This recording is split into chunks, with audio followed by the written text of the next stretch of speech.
Hey, how's it going, guys? Victor here. I'm pretty excited to present to you guys the brand new 2025 Nissan Kicks. This is completely redesigned inside and out. All right, let's go ahead and check it out.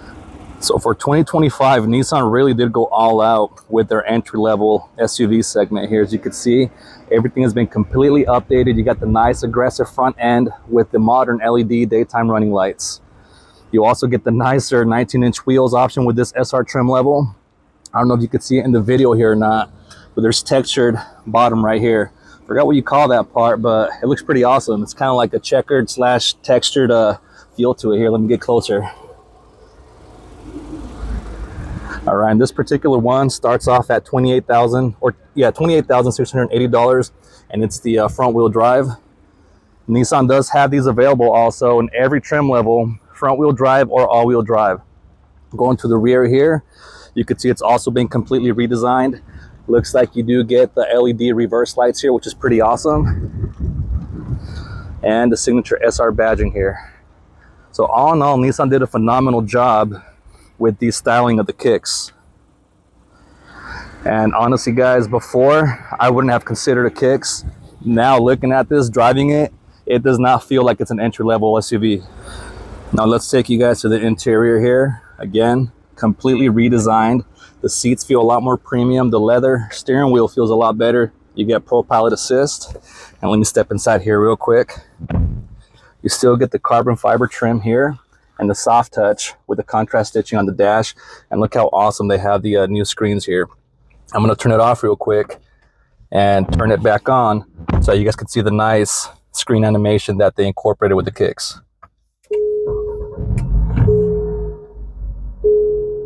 Look at that. That's pretty awesome. Nothing to expect with a sub $30,000 vehicle here.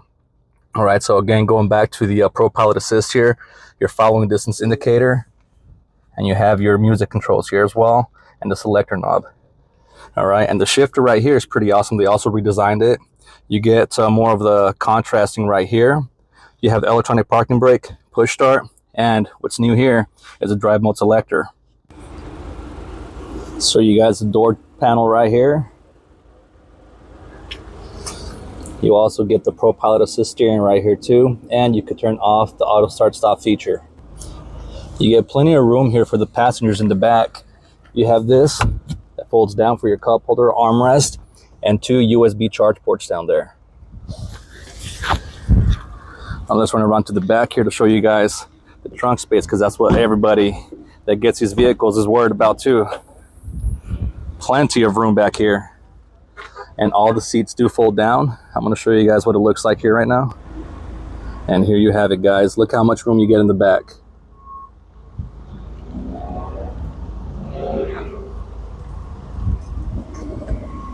I'm going super slow for you guys, because if any of you are like me, whenever you're shopping for a vehicle, you want to get as much detail as possible.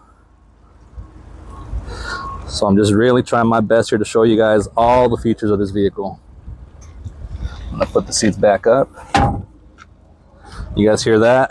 It's a nice solid clunk, not a tap. It doesn't feel like loose plastic like the previous generation did.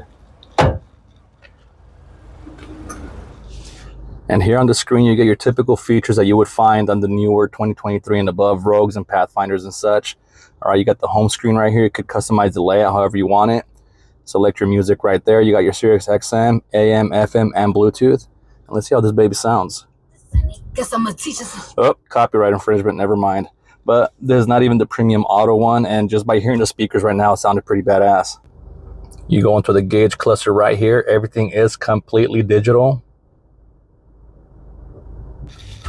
And what's pretty cool for 2025, before when you got the Bose audio, you only got the speakers on the driver's side headrest. 2025, you get on both the passenger and the driver's side. When you set that camera in reverse with this trim level, you get the 360 surround view, as well as the predictive lines here to help you park and back in. I'm gonna go ahead and shift to drive now, and I'm gonna show you guys the drive mode selections right here. So you do have Sport, Standard, and Eco. All right, I'm gonna put on Sport just for now, and let's go ahead and drive this real quick.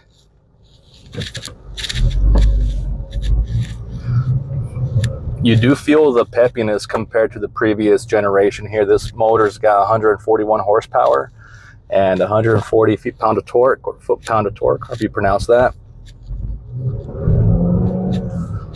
And it drives extremely smooth. With the previous ones, you do feel the size of the vehicle and the bumps, you know, it's enough to really rock the whole vehicle to make you feel that you purchased a budget vehicle. But with this one, it feels pretty nice. I'm gonna get on the road here real quick and switch the camera angle. All right, so I'm gonna take this up to speed here, just around the dealership. Sorry about that. Yeah, this feel is completely different than the previous generation. Like I mentioned, it picks up speed pretty quick, and I guess the power for this size vehicle really, there's nothing to be desired, right? You're not trying to buy a car that's meant for speed. You know, you're trying to get something that's budget, but at the same time, you want to know that your money went a long way. You're definitely getting that with this new 2025 Kicks. And you also get the all-wheel drive option for every trim level as well, which is awesome. You know, there's people that live out here about 2 hours north, right? It snows out there in the wintertime, and it's perfect for areas like that. You know, and again, you're not breaking the bank. So imagine you're driving the S trim level with all-wheel drive. You know, I know the main competitor to this is the Chevy Trax, right? I don't know if they have it for the new generation, but the previous gen had all-wheel drive, and that was a budget vehicle. This newer one here, it's a definite contender for that. I think, in my opinion, it looks better. I'm at the red light right now, and the sound insulation, there's traffic around me coming, and it's pretty solid.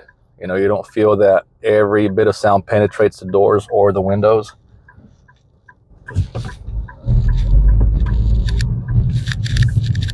And the road noise is actually minimal too, especially if you compare it to the previous generation. You do hear the 4-cylinder engine, you know, but that's typical of 4 cylinders, right? It's kind of screaming for food. That's how I like to describe the sound, right? Nonetheless, again, for the price point, guys, this is a budget vehicle. I am sure it's not going to disappoint.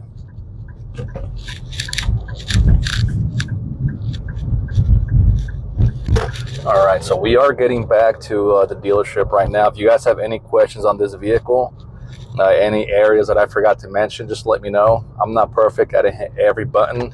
I just hit what I would look for as a consumer looking for a budget entry-level SUV such as this. All right, guys, so again, just leave your comment down below. I'm more than happy to answer any questions you guys have. If I don't have the answer then and there, I promise you I will get you the answer. And if you guys are local to the Central Valley out here in California, just feel free to stop by, test drive this vehicle. More than happy to give you guys a test drive on this. We take trade-ins, and we also ship vehicles too. We'll coordinate all that once you reach out again. And I'm located in Tracy, California, Tracy Nissan. I'll see you guys on the next one.